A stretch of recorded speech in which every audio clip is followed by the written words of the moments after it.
The lily. Sukanya. అది working title.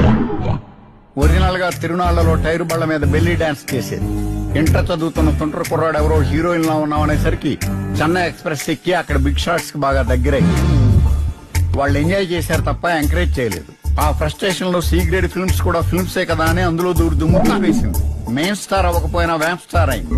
ఆ పాపులారిటీతో national permit ఉన్న లారీ లాగా దేశమంతా సుడిగాలి పర్యటన చేసేసింది. అదే టైంలో దామోదర్ గారు దొరికేశాడు. ఫారెన్ మొగుడుతో ఫస్ట్ నైట్ కి ముందే హట్ అయి డైవోర్స్ తీసుకున్నానని కలర్ఫుల్ కథ చెప్పింది. వీడు లాజిక్ కుదిరేసి డ్రామా కనెక్ట్ అయ్యాడు, పెళ్లి చేసుకోవడానికి ఫిక్స్ అయ్యాడు. ఇంతకీ ఈ ర్యాకెట్ ఎవరి మీద ప్రయోగించబోతున్నారు? SP Mallikarjun. Because is the gay. ఏంటే నువ్వు చెప్పేది? డిపార్ట్మెంట్ మొత్తం అతను రొమాంటిక్ కింగ్ అంటారు. ఏరా? అవును సార్, డే నైట్ అమ్మాయిలకు మెసేజ్లు, మంత్లీకి ఒకసారి బ్యాంకులో మసాజ్. విషయం వీక్ అయినప్పుడే పబ్లిసిటీ పీక్ లో ఉంటుంది. సిచ్యువేషన్ కి సింక్ అయ్యే సామెతలు 4 చెప్తాను, లింక్ చేసుకోండి. పేలన బాబుకు ఒత్తు పొడుగు, నీళ్లు లేని బాబు గిలకలు ఎక్కువ, మురిగే కుక్క కరవదు, పొడిచే ఎద్దుకు పని చేయాలి. I can't believe this. Fresh గా తగిలిన షాక్ ఎప్పుడు కన్ఫ్యూజన్ గానే ఉంటది.